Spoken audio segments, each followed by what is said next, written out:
Anime for Blondes. May I ask for one final thing? And she may, if I may. She can ask for anything she wants. I As a will matter of allow her fact. to. Matter of action. Hello, I'm Becca. And I'm Allie. And welcome to Anime for Blondes, the girly pop podcast made for girls, gays, theys, and blondes. And sometimes mysterious, dark-haired, moody male main characters. I don't know. I was just thinking about that on the way here. Your type? You were thinking about your type on the way over? It was just like, sometimes I'm thinking and I'm like, we need to include them. Because I feel like they probably don't feel included. Okay, fine. We will include them this time. But we don't have any of those in No, not in what we're talking about in this show today. so far. Maybe we will. No, we don't. No one is like moody like that in this show so far. Yeah, it's a different type of moody. I feel like we get. Yeah. So today we are doing another anime first impressions, where we are going on a date with an anime and watching the first 2 episodes. And we are deciding while watching those first 2 episodes if we are going to, if it's love at first sight, if we're gonna, kiss them at the doorstep, if we're okay with another date, or if we're ghosting them.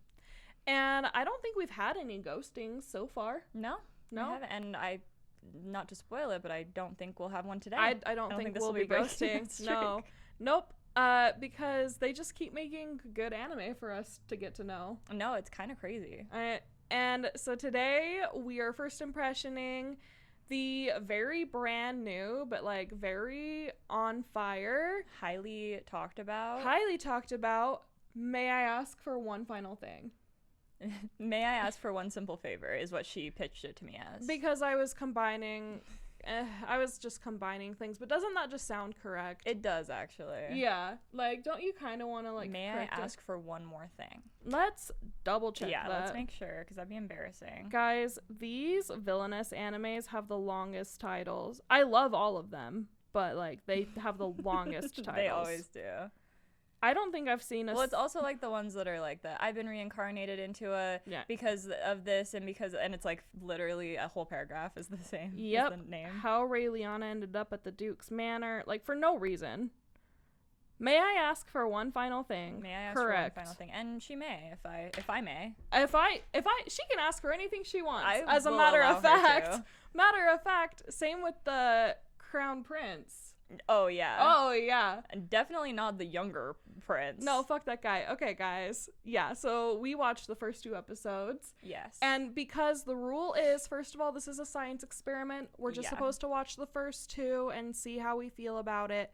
And I did succeed this time at just watching the first 2 episodes. Because why would you ever not? Because if it's good enough, I want to keep watching it. Because the first 2, like, you have to watch the first 2 episodes.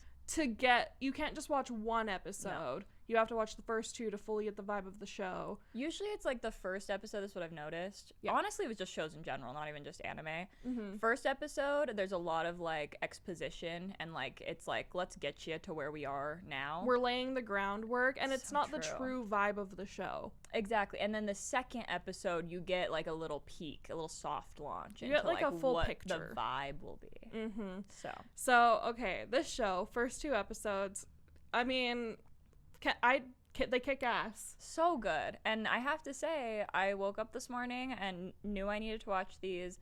I tell Taylor, my boyfriend, I say, hey, you want to watch 2 episodes of an anime with me while we have coffee? Mm-hmm. And he's like, what anime? I'm like, okay, bad attitude already.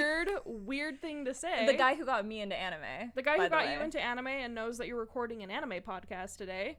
So I'm like, well, it's like a Villainess one. It's supposed to be really good. Everybody's been hyping it up. And he's like, I'm like, it's the one that she put on last night because, Yeah. We are friends outside of the podcast. Believe it or not. It's crazy. And we were here last night. Yeah, we watched a scary movie because last night when we were recording was Halloween. Yeah. And I was scared out of my mind, so she immediately turns on this show. I turned it because I needed something like light before I could go to sleep. It worked. I did not go to bed scared. Yeah, so I'm like, it's the one that she was watching last night before we left. And he's like, I don't know. He's like, can we play RuneScape while we watch it? I'm like, no! Like, I don't know if I'll be able to focus. This guy's addicted to RuneScape, and so am I, but bro, we don't need to get into that. So I turn it on. He's kind of on his phone while it's on. You know, I'm having my coffee. I'm locked in, and he just starts giggling. This guy just starts giggling next to me, and I finished the second episode, and he's like, "That's just pretty funny." Yeah, it is. It is really funny. No, it was so funny. The way they will literally, they just swear normally, and I feel like I don't see that very much, and so it's like especially funny. Well, and I loved, and I'm sure this is probably just part of like the villainess trope in general. I haven't watched any other villain. I have actually watched one other villainess a long time ago before I even like had watched any anime officially. Oh. And I don't even remember what it was called. But I'm sure this is kind of the trope. I'll be able to confirm. But it reminds me, it's like a little I don't know how to say this, but it's like a twist on like a typical story where like you are supposed to hate this character, but then they end up actually being like the sympathetic one. It reminded me of like Book Lovers with Nora, and how it's like takes that Hallmark trope and turns it on its head, where she's like the evil girl that loves to work in the city and like doesn't want to move to the small town, but then you get to see her side of it. That's how I feel like I feel like this is a Nora type character. And first of all, spot on comparison, like perfection. And yeah, that is the genre of like the villainess show. Is like our main character is not supposed to be the main character of the story. She's supposed to be either a side character, like a friend, or like the actual like antagonist. Usually she's not really the antagonist, she's just a side character.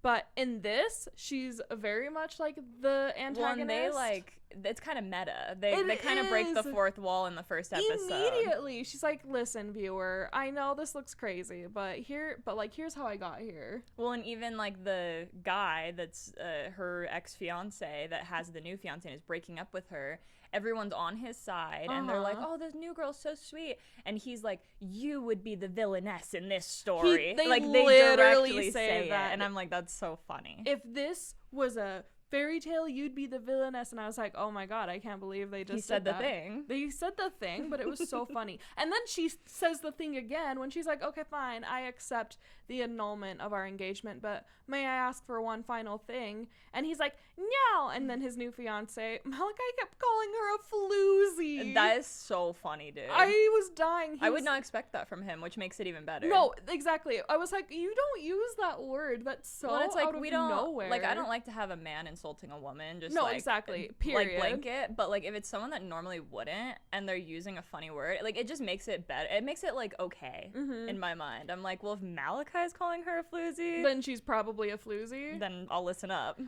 But we're watching this, and he was also laughing, but he was laughing at how much delight I was getting out of it.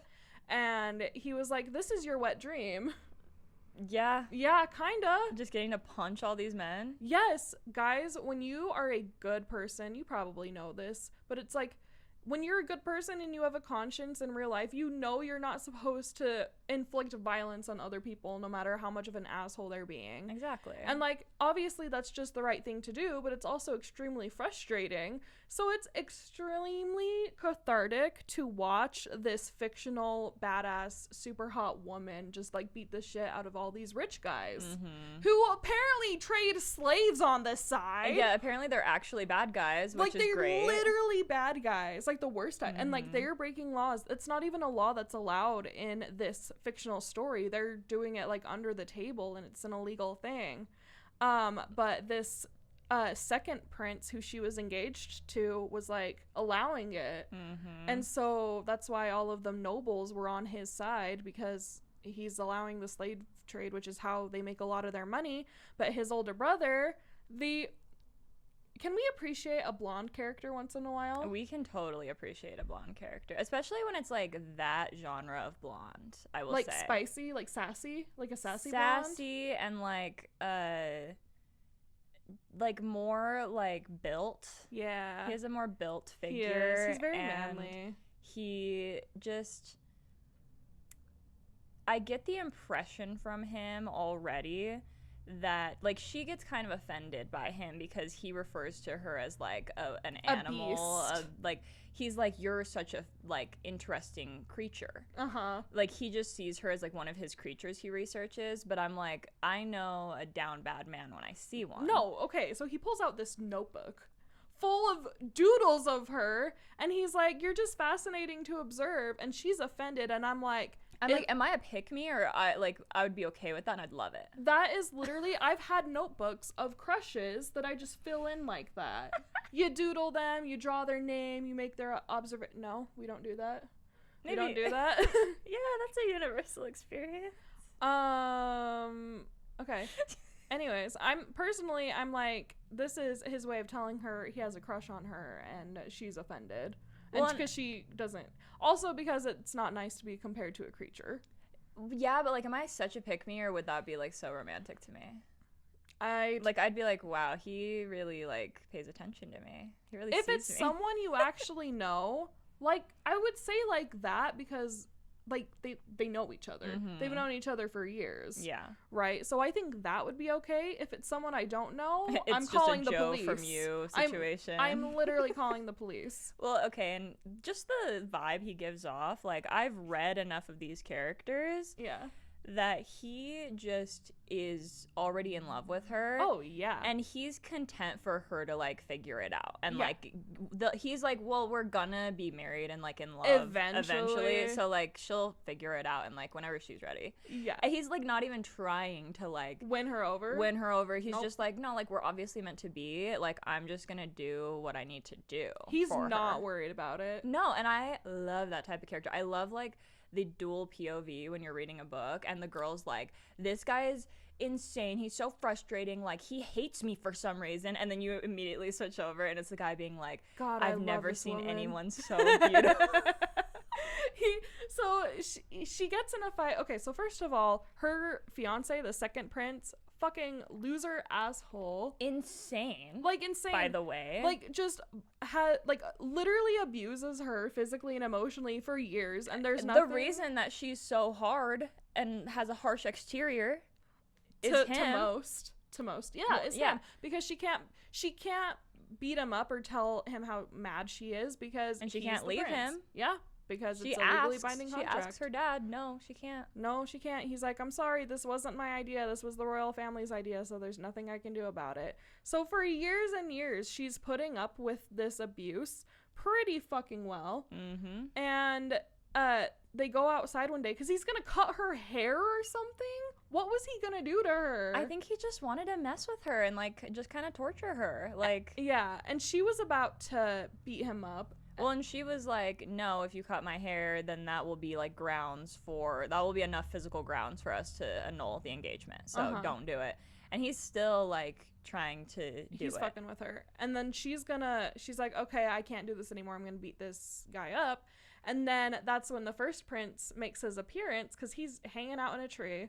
Yeah, he's like, could you guys have your lovers quarrel somewhere else? So smooth. I love a lovers quarrel. Lovers quarrel. It's like this very obvious bullying moment, but that's so funny. It's so funny. And it's made funnier when you find out that's his older brother, the actual crown prince. The crown prince, the first prince. He hops down and he's like, listen, little bro, get the fuck out of here. Literally. Like, I don't really remember anything of the conversation except that, and he leaves. Well, and he tries to get our little bitch boy, Prince's younger brother. Second prince, yeah. He has his little, like, lackey, and he's like, do it anyway, like, do what I command you. And he's like, your highness, I can't because the other one is royal too, like, that's not something I can do. And I'm like, haha, he got around it. He's like, he outranks you, so can't disobey, sorry. And we get a fun little reveal at the end of the second episode that he actually has been a good guy the entire time, and she, like, remembers, she looks back and she's like, when he could, he defended me, and, like, he only ever carried out, like, direct orders, and she's like, can I punch you? And he's like, yeah, for sure. Like, you. He's like, I deserve it. Yeah. Sorry. And then she doesn't actually punch him. Like, she just bonks him. It's a cute little bonk. It's really sweet. And I loved to see, because I thought she was actually going to punch him. And I think she would be even, like, valid in that. Mm-hmm. But I liked that it kind of just gave us a different side of her. Like, we've gotten to see that softer side of her a few times. And that, like, just proved it, that she does still have this softness. And she has just had to have this harsh exterior in order to protect herself. Yeah, and only one person so far can read through that harsh exterior and like can read her like a fucking book. And that first begins in that scene where he tells his brother to go fuck off, and she's like, well, thank you for saving me, basically. And he's like, did I save you or did I actually save him? And she's like, I wasn't gonna do anything. No, literally. He and knows her. He knows her already. And then he's like, do you want to be my fiance instead? Immediately he goes, do you want to marry me instead? And she's like, ha, very funny. Dude, he's not kidding. Cute, and I'm a pick-me. I would be like, yes, actually, can we negotiate that? Can we work through that? Yeah. I mean, I guess if he like went to his parents and was like, hey, you know my brother's fiance, actually I want her, could he do that? I feel like he kind of has that power. I feel like maybe. I feel like he does. So yeah, and then later on after, you know, so this whole incident starts with the fuckboy prince calling off their engagement publicly in front of all these people and taking on a new fiance dressed in pink. And you guys, a girl dressed in pink? Has there ever been a better cosplay? A girl dressed in pink and then a girl dressed in red? Are you kidding me? We need to do that immediately. I need this anime to blow the fuck up. Yep. So that we can do this cosplay and we can like spend a lot of money on it. Yeah. I really want like the actual full we dress. Go to a rose garden. Yes. We go to like a palace. Yeah. We go to the blank space castle. Yes. She is kind of blank space, matter of fact. She is. She is kind of blank space vibes. So, okay. And, oh yeah, slave trade. Okay, wait, I'm sorry. There's like an actual plot, I promise. There is a plot. Like, he breaks off the engagement. She's like, okay, fine. Can I ask for one final thing? And that is, can I punch this bitch's lights out? And I was like, whoa, why are you punching her? I'm like, I don't know that she's necessarily done anything, but we don't know yet. Yeah, I'm assuming we're gonna get there because she calls her like a traitor. She does call her a traitor, and also so I assume they're gonna have a friendship. And she has like a bigger role in the intro. Yes. Did you watch the intro? Mm-hmm. Okay, cool. And it was good, and the intro is how I knew that there was gonna be a actual good love interest. And then when he showed up, I was like, yeah. And I also love that like part of the story is told when they're kids. Yes, that's really fun. I always love a story like that. We get to see how they're growing up, and it's like they're kids, and her brother is scolding her for beating someone up, and she's like, I promise if I beat someone up, I have a reason for it. No, exactly. But the real reason, as she says, is there's nothing she loves more than kicking ass. And I love that for her. Exactly. I wish I could be her. I do too. That was always my dream, was to be like really good at fighting when I was a kid. Literally. And it's because of all those books we read where the girls are really good at fighting. It's because of what was her name? Something Homecoming Warrior. Wendy Wu, Homecoming Warrior, Wendy Wu, played by Brenda Song. Of course. Yeah, that was, girl, I can't even tell. That was my favorite fucking and Rose decom from at American the time. Dragon Jake Long. Yes. Like, oh man, I wanted to kick so much ass. Yeah, we I had did such too. good like fighty role models when we were younger, and that's why we all are the way we are, I think. In this age generation. That's so true, as a matter of fact. But yeah, so she beats everyone's asses at the ball. Because they're like basically confessing to their slave trading crimes while she's punching them. They're all saying the most ridiculous stuff, like that it makes you like, as she's punching them, you're like, oh, like this is totally valid. So you're evil. Like she goes to punch a guy and he's like, no, I'll give you anything. I'll give you my daughter. And then she goes to punch another one. He's like, no, I'll give you anything. I'll give you my wife. And then he goes to punch the third guy. And he's like, I'll give you my slaves. And we're like, what? And the record scratch, and everybody pauses. They're like, what do you mean? They're like, oh, we don't have any slaves. Like, and slaves? We don't have any slaves. And then he's like, no, bro, this is like life or death, basically. If my slaves are going to save my life, I'm going to...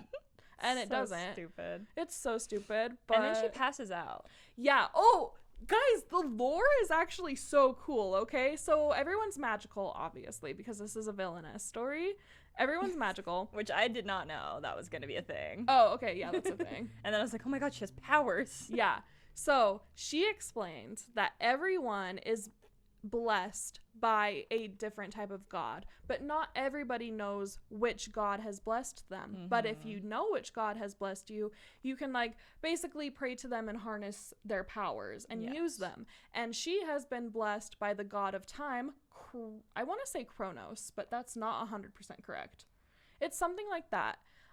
So she can like she has time powers basically, and she can like rewind time kind of and pause it, and also accelerate time on herself. So that's how she goes so fast and hits so hard. She uses her power to accelerate time and punch people, but it takes a toll on your physical body. So if you use too much, you'll die. She used a lot, so she faints. And then the first prince catches her, and he's like, "Oh my god, what's wrong?" It's a whole thing. And then she wakes up, and then the maid is trying to kill her. She wakes up with the maid on top of her. The maid that's obviously a boy. I knew it was a boy from the very beginning. The maid that has the voice of a boy. Literally, I was like, oh, that's a boy. And Malachi was like, I don't know. Yeah, I was like, that's a boy for sure. She's like, you're not supposed to point sharp objects at people. That can be dangerous. True. Punches him. He flies into a wall. It's her hilarious. Brother actually is there, and he has dark hair, so maybe he'll be our dark hair. He's kind of moody. Yeah. He's not like a emo. He's a little like annoying kind of vibe. Sure. He's so far, because he's kind of goody. He's a goody for that. Is so interesting. We have like a dark haired goody and then like a sassy blonde. Yeah, I love that. We kind of I'm obsessed. I'm loving it so far. So he locks him up. He turns into a wolf, and then a cute little wolf. It was giving just dog, honestly. It was so cute. And she's like, well, you have to turn back to your human form because I'm not gonna hit an animal. And I'm like, period. And he turns into a boy. Excellent like censorship, basically. He's like naked. And he's a slave. He has like a slave's mark, and she's like, okay, you tell me everything and I'll take that slave's mark off of you. And he's like, okay, makes no sense, but sure. I don't think you can do it, but okay, sure. And she uses her time powers to rewind time on him. And so now he's not a slave anymore. Now he's free. And he's like, okay, period. I will tell you everything. Matter of fact, I'll do anything you tell me for the rest of my life, basically. He's like, I'll continue being a slave. For you. Like, okay. The only thing he knows how to do. He is a sweet little baby. Yeah. And apparently they're called Beast, I don't know. Beast something. They're people that can change into animals. They're getting kidnapped and sold into slavery. And then our hot prince, our good prince comes, and he's like, by the way, you're kind of a famous vigilante now. I know. Oh yeah, she's got a new nickname. Literally. Apparently she used to be called like, what did she use, like the Beast Princess or something? I think so. Something like that. And now she's called like the Red Blood Murderer or something. Yeah. Like it's very on the nose. But she's a hero to the common folk now, apparently. And I want to dress as her so bad with like the platinum blonde wig with the blood splatter slightly on my face like a red and the earrings. Yes, it's iconic. It's such a good look. We have not seen this look on a villain. Okay, we have a lot of villainous anime, as you know. And usually talk your shit, girl. Let's go. Thank you. Guys, villainous anime is one of my favorite genres. I love villainous anime and like isekai villainous anime. It's one of my favorite genres. And usually their design is like a kind of, she's got darker hair and does like a half up, half down look. And then sometimes she'll like, over the evolution of her character, she'll put it either all the way down or all the way up. Oh, love. But she's almost always got dark hair and wears like green or blue, because the main character is supposed to be someone who wears like the more pinky colors. Yes. This girl I've never seen this design. She's got her hair up from the very beginning. We only ever see her with her hair up. I can't wait to see her hair down. Oh, it's going to kick so much ass. I didn't even know that would be a possibility. And she's wearing all red from the very beginning. And it's like so striking and beautiful on her. And we see in the intro, she like, her look kind of changes. Like she's always wearing red, but it's like, she's wearing like pants and a corset, but also like kind of like a skirt type look. It's beautiful. I've never seen that look on a Villainess character before. And it is such a good design for her because usually in a Villainess anime, they are not bad people. They're just normal people who are trying to survive their story because they have some kind of outside knowledge that they could be killed or that they're in danger. So usually the plot is they're trying to change their fate. This is different in that she's not trying to change her fate. She has no outside knowledge of this being a story or anything. She's literally just trying to live her life. And we're just getting to see her story. We're literally just seeing her story, but this is still a villainess, so she's technically not supposed to be the main character of the story, but she is because the good prince is in love with her. So I think maybe going forward, we'll maybe see his official fiance. Part of the plot, which like made me like do this, which made me like bite my finger in the Sabrina Carpenter meme way, was when he's like, so yeah, your engagement with my brother is officially annulled, so like, and like you won't be punished, like on the record you actually helped us, so like everything's fine even though you beat the shit out of a bunch of nobles. Obsessed.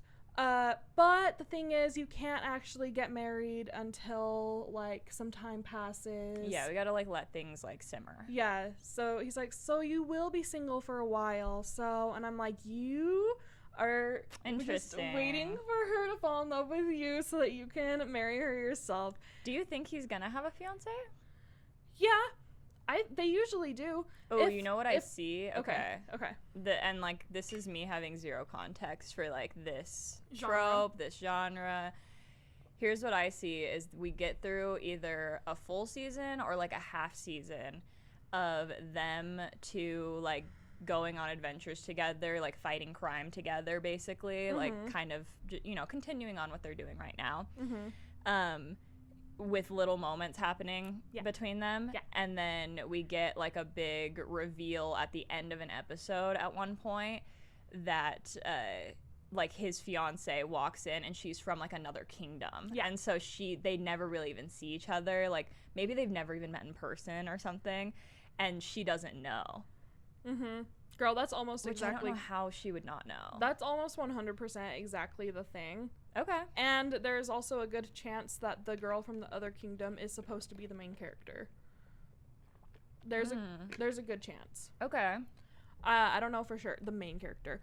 I don't know for sure, but he almost certainly has a fiance because that's the way. Well, and I think his fiance will actually end up being like cool and like she'll end up being part of the group. Hopefully, it could go that way. It could go a number of ways. I also think that the floozy, I guess, the girl in pink, I don't think she's actually in love with the second prince. Of course. She's definitely like a spy. A spy or something else. She has her own goals, and the second prince is the most easy to manipulate. And so, but I also think she's got her own motivations. I don't think she'll be 100% evil either. Okay, interesting. She'll probably be like an antagonist, but I don't think she's going to be totally evil. Okay. Because I think what we've got so far right now is like the actual like evil people we have are the slave traders. Okay. And like the guy who's like a lord and super in charge of that they're working on taking down right now. You're thinking that she's kind of a Marjorie. Yeah. And, yes, a Marjorie. Our main girl is Sansa. Yeah. Yeah. Because younger prince is definitely Joffrey. Yes. But like, no, he's pretty much Joffrey. No, he's Joffrey. I was gonna say, but not as smart. But actually, no, I won't give that to Joffrey. Yeah. Why would you compliment Joffrey like that? No, 100%. And I think, okay, I do fear. So a lot of times when they make anime like this, it is to push the sales of the manga or manhwa. That's what. How did Raeliana end up at the Duke's mansion? And it worked, But because of that, because it worked, they stopped making the show. So What? That doesn't make any sense. You either have to like be so successful that they're like, okay, we're gonna make a ton of money by continuing the series, or we've made enough money and so we don't need to continue it. What? It doesn't make sense, girl. So I fear like if they're getting good manga sales from something, why wouldn't they keep making the anime and know that they're gonna get? Because they don't need to. But they could just make more money. Girl, I know. They're leaving money on the table. I'm so confused. You don't need to convince me. I'm with you. So here's what I think will happen, but what I hope doesn't, please. And I haven't looked it up for the sake of science. I have to say I haven't had an anime yet that like I've loved that hasn't gotten a second season, and I'm like so scared now. I didn't even consider that could be a possibility. Yeah, that's true. You've been so lucky. I really have. Yeah, so my fear, I hope it's different. I hope we're moving past this, but my fear is we're going to get 12 or 13 episodes of this. It's going to end with us meeting his actual fiance. And there won't be a second season. I don't want that. I don't want that at all. Knock on wood. But I'm hoping actually that it is so successful that they're like, okay, well, obviously we need to make a second season and we get more of it. But I am emotionally prepared for that not to happen because it almost never does. You've been hurt too many times. I've seen this film before. Yeah. And you didn't like the ending. I did. You might say. I didn't like the ending because the ending's always a cliffhanger. Always. So, yeah. All right. With that. Hey, Becca. Would you ghost this show? Definitely not ghosting this show. I have to say, okay, this is kind of hard because I want to say love at first sight because I really did love it, and like, yeah, like I just loved it. But the thing that like I feel like love at first sight implies that like I'm immediately gonna binge the rest of it. And my only concern with that is that I do have like other shows I'm watching that I don't know if this will like push to the forefront. That is so reasonable for you to say. And so it's hard. It's like, imagine I'm seeing many people on the dating app, you know? Like, right. I have many people I'm kind of like seeing.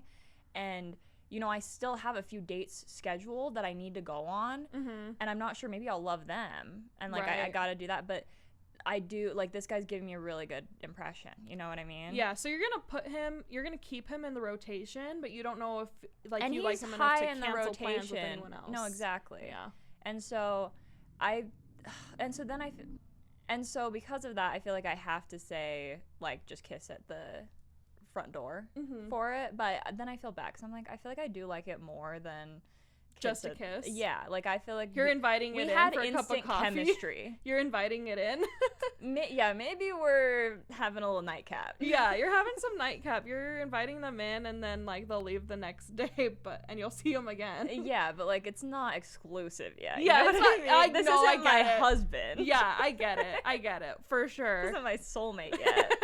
I guess we need like to add another like star in our ranking. That's what I like about this though. Is like we have our official ones, but it's like dating is a little more nuanced than that. No, it is. So it's not really that simple. Like, okay. And for me, I'm currently not like super serious with anyone else. Like I'm like seeing other people casually, but like very casually and loosely. There's like no schedule really. So I feel comfortable enough saying that this is definitely more of a love at first sight situation for me. This is like top of your rotation now. Like, yeah, I had to. Yeah, it is. It is the top of my rotation. I think the only other show that I'm watching right now that might be competing with it is Who Made Me a Princess, which is of this similar genre. Okay. She's not technically a villainess. It's not technically a villainess anime, but it is more of a. Vibes. It's similar vibes. The animation's gorgeous. It's a really good, touching story, especially if you have daddy issues. So I've been eating it up personally. But she has like some kind of like knowledge, like outside knowledge of the story that like something bad could happen to her and she's trying to change it. Okay. So that's the other thing that I'm watching right now. But like this is like just so funny. It's so gorgeous to look at. The story is so good. I love me like a sexy blonde, like Prince love. Like that's my type. I'm sorry, it's my type. That's your type. A hot blonde, like princely type, and it's 6'5", blue eyes. Yeah, and it's so healing to watch this girl beat the shit out of people and be praised for it, be adored for it. And I'm like, it is like my dream. That's my fantasy. So yeah, love the show. I will keep watching it. I wish we could talk about it more for the podcast, but we've got other stuff. Yeah, we do. So yeah, 10 out of 10. I highly recommend this. I definitely highly recommend it as well. Like, if you like anime, I think you should watch this. And the dubbing was so good. So good that, like, you don't even, like, notice. No. Like, it starts off a little, like, British and, like, weird, but as the episode continues and you get used to it, it's like, okay, they're not doing weird British accents. They're just, like, speaking more formally. Yeah. And it works. It works really great. I really loved it. And if you guys need more suggestions of anime to watch, check out our episode from last week where we are talking about some cozy season anime recommendations. Yeah, our top 5 coziest anime recommendations for you to watch. And there might even be some honorable mentions in there, so a little bonus. More than 5. More than 5, but there is still a top 5. Yes, there's a top 5.